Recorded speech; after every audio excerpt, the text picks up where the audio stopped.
Ders bir takım beyin fırtınası. Ekiple yapılacak bir beyin fırtınası oturumunun yeni fikirler üretebileceğini düşünüyorum. Bu harika bir öneri. İşbirlikçi düşünme çoğu zaman yeniliğe yol açar. Kesinlikle. Farklı bakış açılarından neler gelebileceği şaşırtıcı. Kabul ediyorum. Herkes masaya benzersiz deneyimler ve içgörüler getiriyor. Bu oturum için herkesi bir araya toplayacak bir zaman planlayalım. Evet, davetiyeler göndereceğim ve tartışma için bazı başlangıç konularını hazırlayacağım. Mükemmel. Hangi yaratıcı çözümleri bulduğunuzu görmek için sabırsızlanıyorum. Ben de grup olarak beyin fırtınası yapmak her zaman heyecan vericidir. Bu oturumu katılan herkes için verimli ve ilham verici hale getirelim. Ders 2: Dengeli beslenme. Bol meyve ve sebze içeren dengeli beslenmeye çalışıyorum. Bu harika. İyi sağlık ve enerji seviyelerini korumak için gereklidir. Kesinlikle. Çeşitli yiyecekleri dahil ettiğimde kendimi çok daha iyi hissediyorum. Evet, renkli bir taba sahip olmak da önemli. Genellikle daha fazla besin anlamına gelir. Farklı malzemeler içeren yeni tarifler denemeyi seviyorum. Bu, yemekleri heyecanlı ve besleyici tutmanın eğlenceli bir yolu. Her zaman yemek rotasyonuma ekleyecek yeni fikirler arıyorum. Bir ara tarifleri değiştirelim. Paylaşacak birkaç sağlıklı favorim var. Bunu çok isterim. Birlikte yemek pişirmek harika bir deneyim olabilir. Ders 3: Başarılı değişiklikler. Müthiş. Asa yaradığına sevindim. Yaptığınız başka değişiklikler var mı? Evet, sunumun düzenini daha ilgi çekici hale getirecek şekilde ayarladım. Bu kulağa akıllıca geliyor. İyi organize edilmiş bir sunum dikkati daha iyi çekebilir. Kesinlikle. Ayrıca önemli noktalarımızı göstermek için bazı görseller de ekledim. Harika fikir. Görseller, bilginin etkili bir şekilde aktarılmasına gerçekten yardımcı olabilir. İzleyicinin kavramları kavramasını kolaylaştıracağını düşünüyorum. Yeni formata nasıl tepki vereceklerini görmek için sabırsızlanıyorum. Ben de başarı şansımız konusunda iyimserim. Büyük günden önce her şeyi son kez gözden geçirelim. Ders 4: Sağlık ve şekerlemeler. Büyük babam eskisinden daha fazla şekerleme yapıyor. İnsanlar yaşlandıkça bu yaygındır. Onların sağlığı için önemlidir. Evet, düzenli olarak doktora gidiyor ve kalbi için hap kullanıyor. Sağlığı konusunda proaktif olması iyi bir şey. Düzenli kontroller şarttır. Kesinlikle. Sabirini yönetme konusunda her zaman dikkatli olmuştur. Buna hayran. Vücudumuzu dinlemek ve gerektiğinde dinlenmek önemlidir. Evet. Umarım Yasin ilerledikçe de aynı farkındalığa sahip olurum. Artık dikkatli davranarak zaten doğru yoldasınız. Teşekkürler. Teşvikinizi takdir ediyorum. Çok şey ifade ediyor. Ders 5: Rehberlik arama. Düzenli kalmaya ve rehberliğe ulaşmaya çalışıyorum. Aferin sana. İhtiyacınız olduğunda tavsiye almak her zaman faydalıdır. Kesinlikle. Yeni bakış açıları ve fikirler sağlayabilir. Evet ve bazen başkaları bizim göz ardı edebileceğimiz çözümler görüyor. Bir şeyleri derinlemesine konuşmanın düşüncelerimi gerçekten netleştirebileceğini keşfettim. Kesinlikle. İşbirliği çoğu zaman daha iyi sonuçlara yol açar. Bu yolculukta bana yardımcı olabilecek başkalarıyla bağlantı kuracağımdan emin olacağım. Bu akıllıca bir plana benziyor. Destek çok değerli olabilir. Onların yardımıyla ne kadar büyüyebileceğimi görmek beni heyecanlandırıyor. Ders 6. Egzersiz rutini. Bir egzersiz rutinin nasıl gidiyor? Harika gidiyor. Antrenmanlarıma istikrarlı bir şekilde devam etmeye çalışıyorum. Bu harika. Ne tür egzersizlere odaklandınız? Kardiyo ile kuvvet antrenmanını karıştırıyorum. Bu da gerçekten ödüllendirici hissettiriyor. Bu iyi bir denge. Kardiyo dayanıklılığıyla yardımcı olurken kuvvet antrenmanı kasları geliştirir. Kesinlikle. Gün boyu kendimi daha güçlü ve enerjik hissediyorum. Kendinize belirli hedefler belirlediniz mi? Evet, dayanıklılığımı artırmayı ve belki yakında 5K koşmayı hedefliyorum. Bu harika bir gol. Azminle bunu başaracağına eminim. Ders 7. Anıları yakalama. Biliyor musun? Bence her şeyi saklamak yerine fotoğraflarını çekmeyi düşünmeliyiz. Bu harika bir fikir. Fotoğraflar anıları karışıklık olmadan koruyabilir. Kesinlikle. O anların özünü canlı tutmamızı sağlar. Ayrıca geriye dönüp bakabileceğiniz güzel bir albüm de oluşturabiliriz. Evet, birlikte çalışmak eğlenceli bir proje olabilir. Hikayeleri resimlerle yakalama fikrini seviyorum. Yıllar boyunca deneyimlerimizi kutlamanın harika bir yolu. Eşyalarımızı sıralamaya başlayalım ve önemli olanların fotoğraflarını çekelim. Bu yaratıcı süreci sabırsızlıkla bekliyorum. Ders 8. Berrak sular. Gölün berrak turkuaz suları vardır. Bunu hayal edebiliyorum. Orada hangi aktiviteleri yapmak istersiniz? Yüzmeye gitmeyi ve belki gölde kanoya binmeyi denemeyi çok isterim. Kulağa eğlenceli geliyor. Kano yapmak kıyı şeridini keşfetmenin harika bir yolu olabilir. Kesinlikle. Etrafımızdaki güzel manzarayı şimdiden hayal edebiliyorum. Daha sonra sahilde dinlenmeyi de unutmayın. Bu, bazı su aktivitelerinden sonra gevşemenin mükemmel bir yolu olacaktır. Bu berrak suların tadını çıkarmak için bir gezi planlamak için sabırsızlanıyorum. Tüm güzel anları yakalamak için bir kamera getirdiğinizden emin olalım. Ders 9. Öğrenme ortamı. İyi tasarlanmış bir alanın öğrenmenizi geliştirebileceğini unutmayın. Bu doğru. Doğru ortam, odaklanmayı ve yaratıcılığı gerçekten geliştirebilir. Evet, dogal isik ve rahat oturma düzeni büyük bir fark yaratabilir. Kesinlikle. İlham veren bir alan yaratmak önemlidir. Bitkileri dahil etmenin hava kalitesini ve ruh halini de iyileştirebileceğini düşünüyorum. Harika fikir.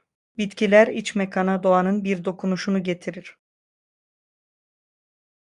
Kendi öğrenme alanlarımızı nasıl geliştirebileceğimiz konusunda beyin fırtınası yapalım. Bunu çok isterim. Birlikte büyümeyi teşvik eden bir ortam yaratabiliriz. Fikirlerimizin mekanlarımızı nasıl dönüştürebileceğini görmek beni heyecanlandırıyor. Ders 10. Yürüyüş hızı. Uzun bacaklı biri kadar hızlı yürüyemiyorum. Bu anlaşılabilir bir durum. Herkesin kendine göre bir hızı var. Ben uzun boylu biri değilim. Aslında boyum oldukça ortalama. Önemli olan boyunuz ne olursa olsun size uygun tempoyu bulmaktır. Kesinlikle. Koşuşturmak yerine çevremin tadını çıkarmayı tercih ederim. Bu harika bir zihniyet. Acele etmemeniz yeni şeyler keşfetmenize yol açabilir. Etrafımızdaki küçük detayları takdir etmenin önemli olduğunu düşünüyorum. Kesinlikle. Hayat yolculukla ilgilidir. Yalnızca varış noktasıyla değil. Mahallemizi birlikte keşfetmek için keyifli yürüyüşler planlayalım. Ders 11. İptal politikaları. Çoğu otelin farklı iptal politikaları vardır. Evet, bir ücretin söz konusu olup olmadığını kontrol etmek önemlidir. Kesinlikle. Şartları anlamak sizi beklenmedik masraflardan kurtarabilir. Herhangi bir sürprizden kaçınmak için rezervasyondan önce her zaman küçük yazıları okurum. Bu akıllıca bir yaklaşım. Önceden bilgi vermek daha iyidir. Evet, planlarımın değişmesi durumunda seçeneklerimi bilmeyi tercih ederim. Bir sonraki seyahatimizde koşulları mutlaka gözden geçirelim. İyi bir fikir. Hazırlıklı olmak her zaman seyahati daha az stresli hale getirir. İyi hazırlanmış olduğumuzu bilerek maceralarımızı sabırsızlıkla bekliyorum. Ders 12. Spor tarihi. Kendisi aynı zamanda bir davayı ilan eden uluslararası üne sahip ilk spor sanatçısı olarak da hatırlanacak. Bu büyüleyici. Onun spor üzerindeki etkisi gerçekten çığır açıcıydı. Kesinlikle. Onun eylemleri birçok sporcunun konuşmasına kapı açtı. Birisinin platformunu daha büyük iyilik için kullandığını görmek ilham verici. Evet, bu da sporun tarihine zengin bir katman katıyor. Sporun önemli sosyal konularla nasıl kesişebileceğini seviyorum. Sporcuların arkasındaki hikayeleri daha da ilgi çekici hale getiriyor. Kesinlikle. Fark yaratan diğer sporcular hakkında daha fazla bilgi edinmek isterim. Yolculuklarını keşfetmek için bazı belgesellere veya makalelere dalalım. Ders 13. Egzersiz rutini. Haftada en az 3 kez antrenman yapmaya çalışıyorum. Senden ne haber? Ben de aynısını hedefliyorum. Enerjik kalmama ve odaklanmama yardımcı oluyor. Bu harika. En çok hangi tür egzersizlerden hoşlanırsınız? Kardiyo ve kuvvet antrenmanının karışımını seviyorum. Olayları ilginç kılıyor. Kabul ediyorum. Karıştırmak can sıkıntısını önleyebilir ve sinirlerinizi zorlayabilir. Kesinlikle. Ayrıca esneklik ve rahatlama için yogadan da keyif alıyorum. Yoga harika bir eklentidir. Zihinsel berraklığa da gerçekten yardımcı oluyor. Evet, önemli olan kişisel olarak sizin için işe yarayan bir rutin bulmaktır. Antrenmanlarımızla ilgili ipuçlarını paylaşalım. Ne yaptığını duymayı çok isterim. Ders 14. Mesleki gelişim. Mesleki gelişim fırsatlarını kaçırmaktan endişe duyuyorum. Bu geçerli bir endişe. Kariyerinizde proaktif kalmak önemlidir. Evet, becerilerimi ilerlettiğimden ve geliştirdiğimden emin olmak istiyorum. Mentorluk veya ek eğitim aramayı düşündünüz mü? Mentorluğun gerçekten faydalı olabileceğini düşünüyorum. İnceleyeceğim. Harika fikir. Deneyimli birinden öğrenmek değerli bilgiler sağlayabilir. Ayrıca yeni olasılıkları keşfetmek için daha fazla ağ kurmak istiyorum. A anahtarıdır. Beklenmedik fırsatlara kapı açabilir. Daha fazla sektör etkinliğine ve atölye çalışmasına katılmaya başlayacağım. Ders 15 iş sorumlulukları. Şirketteki göreviniz nedir? Her şeyin sorunsuz ilerlemesini sağlamak için satış operasyonlarından sorumluyum. Bu önemli görünüyor. Satışlar herhangi bir işletmenin başarısı için çok önemlidir. Kesinlikle. Süreçlerimizi optimize etmek için satış ekibiyle yakın işbirliği içerisinde çalışıyorum. Çalışmanızın doğrudan etkisini görmek ödüllendirici olsa gerek. Evet, şirketin büyümesine katkıda bulunmak memnuniyet verici. İşbirliği rolünüzün anahtarı olmalı, değil mi? Kesinlikle. Ekip çalışması hedeflerimize daha etkili bir şekilde ulaşmamıza yardımcı olur. Buna hayranım. Departmanlarımızdan bazı iyi uygulamaları paylaşalım. Ders 16. Yaz tatilleri. Her ne kadar tüm işçiler 2 ay tam tatil yapmasa da çoğu insan yaz aylarında tatil yapıyor. Bu doğru. Yaz, tatil ve dinlenme için popüler bir zamandır. Evet, sıcak hava ve uzun günler burayı seyahat için ideal hale getiriyor. İnsanların bu sezonda sıklıkla aile gezileri planlamasını seviyorum. Kesinlikle. Birlikte kalıcı anılar yaratmak için harika bir fırsat. Yazın gelmesini sabırsızlıkla bekliyorum. Heyecan verici planlarım var. Yaz tatiliniz için aklınızda neler var? Yeni yerler keşfetmeyi ve plajın tadını çıkarmayı düşünüyorum. Kulağa harika geliyor. Seyahatlerimizle ilgili ipuçlarını mutlaka paylaşalım. Ders 17. Lezzetli istekler. Bir porsiyon patates kızartmasına ne dersiniz? Canım lezzetli bir şeyler çekiyor. Kulağa çok lezzetli geliyor. Patates kızartması çok klasik bir rahatlık yemeğidir. Biliyorum. Pek çok yemekle mükemmel uyum sağlıyorlar. Kesinlikle. Yanında çıtır patates kızartmasıyla yanlış yapmış olmasınız.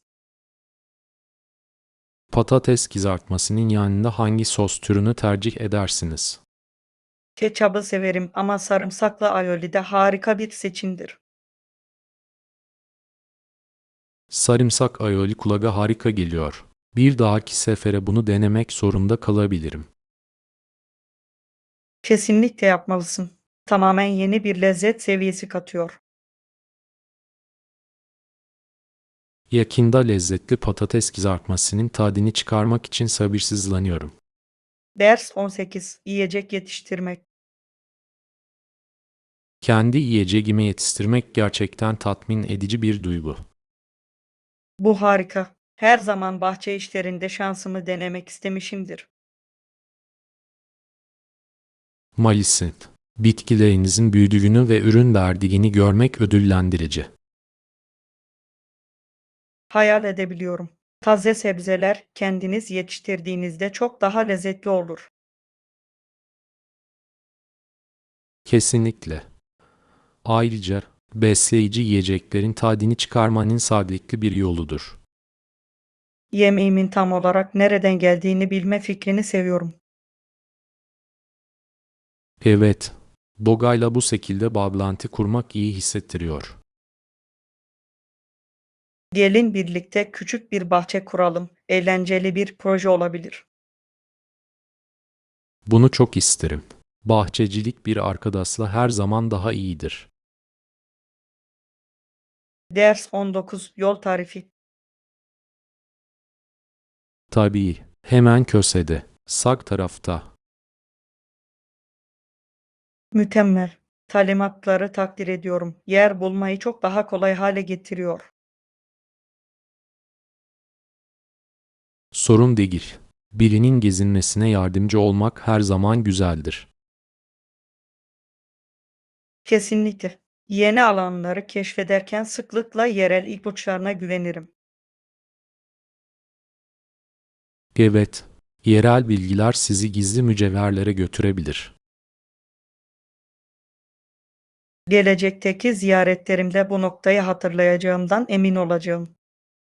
Kesinlikle. Alice'in dışında olan yerleri keşfetmek harika. Kontrol edip neler sunabileceğini görmek için heyecanlıyım. Hayal kırıklığına uğramayacaksınız. Keşfetmek için güzel bir alan. Ders 20 Köpek eğitimi. Patlayıcıları veya uyuşturucuları tespit etmek için sıkı bir eğitimden geçiyorlar. Bu çok etkileyici. Köpeklerin inanılmaz yetenekleri var. Evet, onların koku alma duyuları bizimkinden çok daha üstündür. Bu kadar önemli görevler için nasıl eğitilebildikleri şaşırtıcı. Kesinlikle. Bizi güvende tutmada çok önemli bir rol oynuyorlar. Eğitmenlerle köpekler arasındaki bağ hayranım. Evet, görevlerinde başarıya ulaşmak için çok fazla ekip çalışması gerekir. Bu harika hayvanları nasıl eğittikleri hakkında daha fazla bilgi edinmek isterim. Bu konuyla ilgili bir belgesel ya da kitap bulalım. Büyüleyici olabilir. Ders 21 Olağan dışı sebzeler. Bu alışılmadık bir durum ama her evde balkabagi adı verilen çok büyük, yuvarlak, turuncu bir sebze bulunur. İlginç. Kabaklar genellikle sonbahar ve Cadılar Bayramı ile ilişkilendirilir, değil mi? Evet, öyleler. Birçok kişi bunları sezon boyunca dekorasyon ve yemek tarifleri için kullanıyor. Bal kabağı turtasını seviyorum. Aile toplantıları için çok lezzetli bir ikramdır. Kesinlikle. Ayrıca kabak çekirdeği de harika bir atıştırmalıktır. Bunlar ekstra lezzet için onları bazı baharatlarla kızartmayı seviyorum. Bal kabaklarının pişirme ve fırınlamada ne kadar çok yönlü olabileceği şaşırtıcı. Kesinlikle. Ayrıca sonbahar sofralarına çok güzel süsler yaptıklarını düşünüyorum. Bir ara balkabagi temalı bir akşam yemeği planlayalım. Eğlenceli olurdu. Ders 22 Gezinme ipuçları. Her zaman yedek olarak bir harita tavsiyem. Sizi her türlü sıkıntıdan kurtaracaktır. Bu akıllıca bir ipucu. Teknoloji bazen bizi hayal kırıklığına uğratabilir ve hazırlıklı olmak iyidir. Kesinlikle. Fiziksel bir haritaya sahip olmak yolunuzu bulmanıza gerçekten yardımcı olabilir. YPS'im çalışmayı bıraktığı için birkaç kez kayboldum. Bu herkesin basına gelir. Harita güvenilir bir yedekleme planıdır. Ayrıca yol boyunca yeni rotalar ve gizli noktalar keşfetmenize yardımcı olabilir. Evet, bazen manzaralı rotalar yolculuğun en iyi kısımlarıdır. Yeni yerler keşfetmeyi seviyorum. Özellikle de acelem olmadığında. Bir sonraki maceramızda harita taşımayı alışkanlık haline getirelim. Ders 23 işbirlikleri. Peki ya işbirlikleri? İyi bir fikir. İşbirliği yaparak daha fazla kişiye ulaşabiliriz. Kesinlikle. Başkalarıyla işbirliği yapmak yeni bakış açıları getirebilir. Bunun aynı zamanda hedef kitlemizi önemli ölçüde genişletmemize de yardımcı olabileceğini düşünüyorum. Evet, farklı sesler ve fikirler herkes için daha zengin bir deneyim yaratabilir. Birlikte çalışabileceğimiz bazı potansiyel ortaklar için beyin fırtınası yapalım. Harika fikir. Aklıma gelen birkaç ismi not edeceğim. Ben de aynısını yapacağım. Birlikte gerçekten etkili bir şey yaratabiliriz. Çabalarımızdan hangi fırsatların ortaya çıktığını görmek beni heyecanlandırıyor. Ders 24 tarihsel önem. Bu, 16. yüzyıldaki ilk İspanyol ziyaretçilere kadar uzanıyor. Bu büyüleyici. San Antonio'daki eski misyon başlangıç noktası olarak ünlüdür. Evet, bölge tarihinde önemli bir rol oynamıştır. Bu misyonların yerel kültürü nasıl etkilediğini öğrenmeyi seviyorum.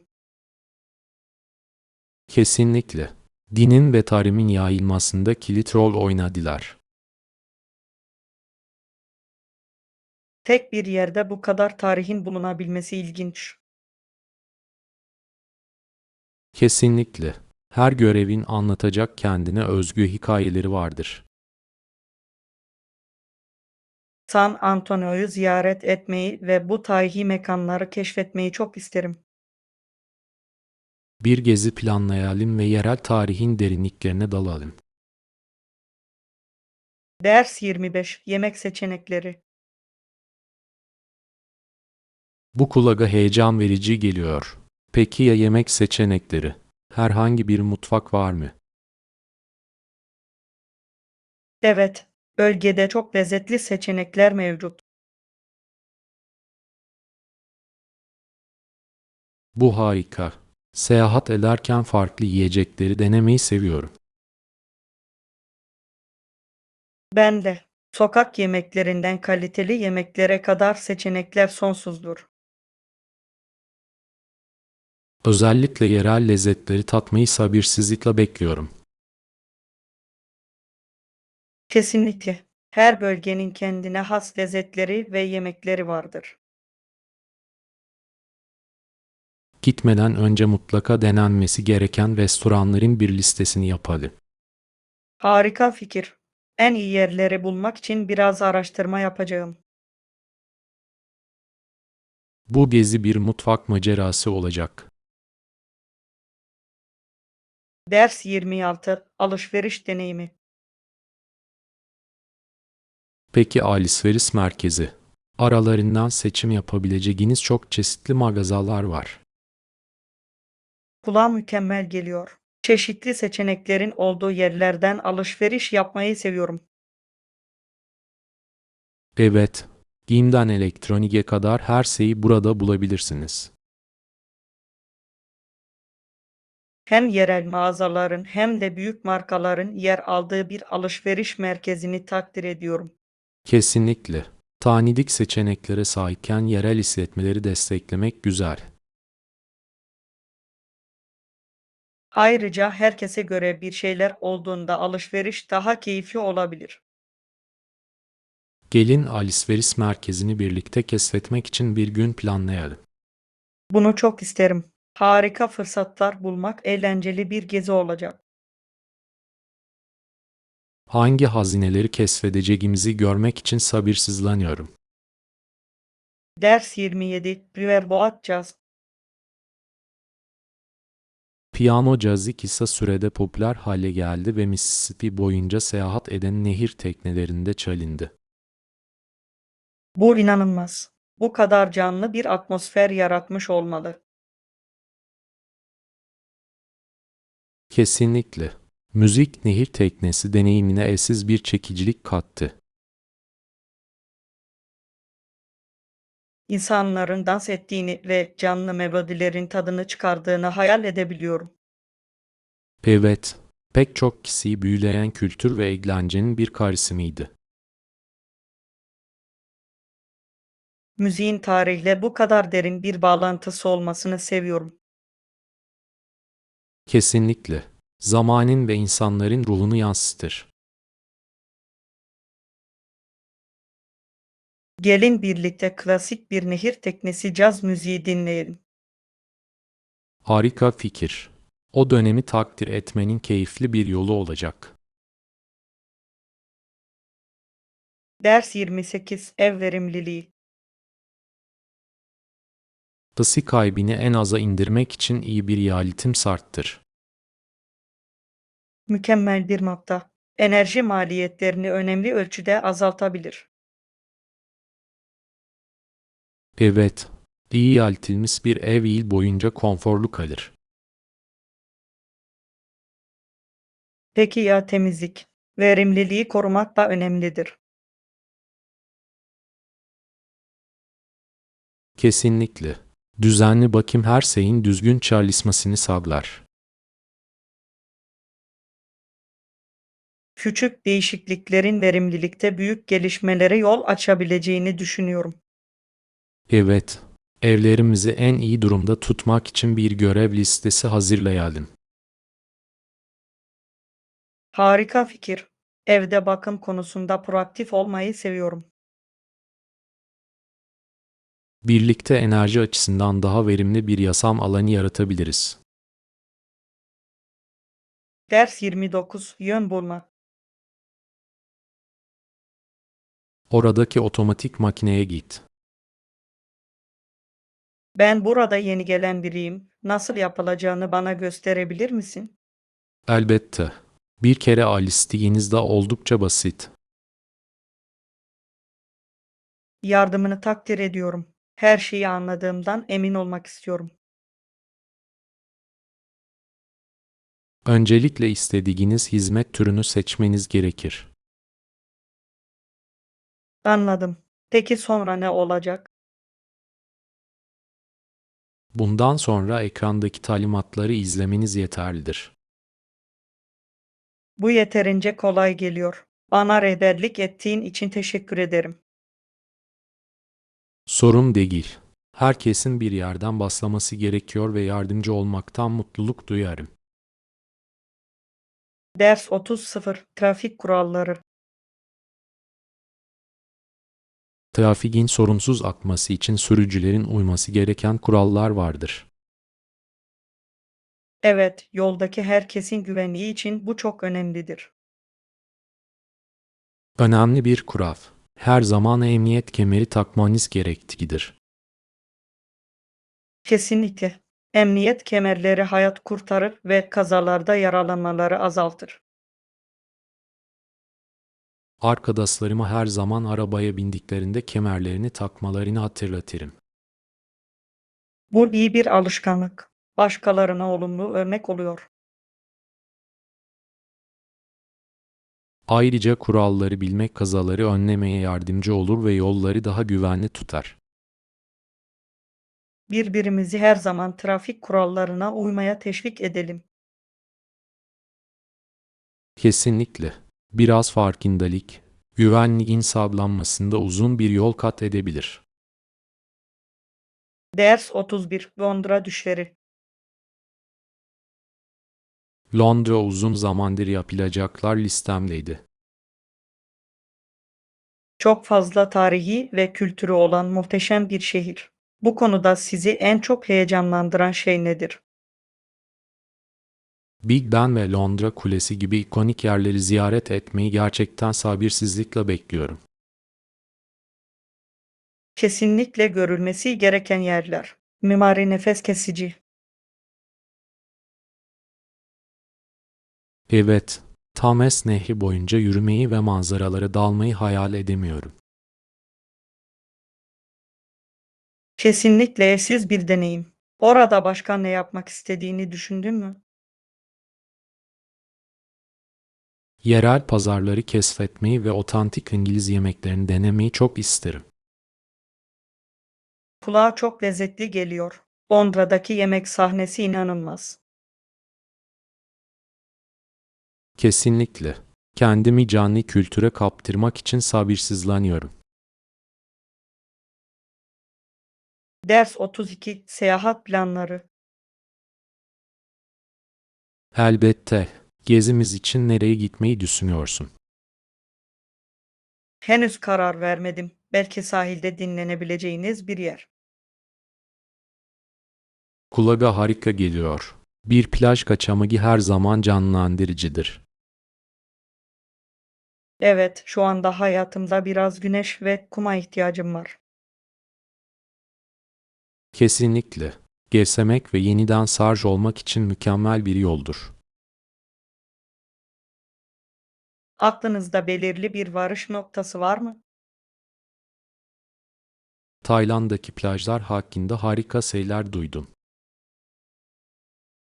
Tayland inanılmaz olurdu. Manzara çok etkileyici. Ayrıca oradaki yemeklerin de lezzetli olması gerekiyor. Ders 33 İş hayalleri. Bir gün gerçekten kendi ismi kurmak istiyorum. Bu çok heyecan verici. Ne tür bir iş düşünüyorsunuz? Hala fikir araştırıyorum ama aklımda tutkulu olduğum birkaç kavram var. Bu harika. Girişimcilik söz konusu olduğunda tutku çok önemlidir. Kesinlikle. Olumlu etki yaratacak bir şey yaratmak istiyorum. Evet, işletmenizi değerleriniz ve ilgi alanlarınızla uyumlu hale getirmek önemlidir. Kesinlikle. Sıçramaya başlamadan önce fikirlerimi araştırmak ve geliştirmek için sabırsızlanıyorum. Bu akıllıca bir yaklaşım. Planlama başarı şansınızı gerçekten artırabilir. Kesinlikle. Bu yolculuğun beni nereye götüreceğini görmek için sabırsızlanıyorum. Ders 34 Teknoloji ve işletme. Teknoloji günümüzde iş dünyasının hayati bir parçası haline geldi. Kesinlikle. Verimlilik ve yenilik için pek çok fırsatın önünü açıyor. Kesinlikle. Şirketler doğru araçlarla süreçleri kolaylaştırabilir ve zamandan tasarruf edebilir. Evet ve aynı zamanda ekipler arasında daha iyi iletişim kurulmasını sağlar. SAP, teknolojiyle işbirliği çok daha kolay hale geldi. İşletmelerin müşterilerle küresel ölçekte bağlantı kurmasına olanak tanır. Kesinlikle. Iş dünyası hızla değişiyor ve teknoloji ön planda. Geleceği ve teknolojinin nasıl gelişmeye devam edeceğini düşünmek heyecan verici. Kesinlikle. Bu değişimlere uyum sağlayan şirketlerin gelişeceğini düşünüyorum. Ders 35 Kurt ve Aziz Francis. Aziz Francis ile kurdun hikayesini duydunuz mu? Evet, Kurt kasaba halkının başına dert açıyordu. Sabr. Aziz Francis halka yardım etmeye karar verdi. Şefkat gösterdi ve kurtla konuştu, değil mi?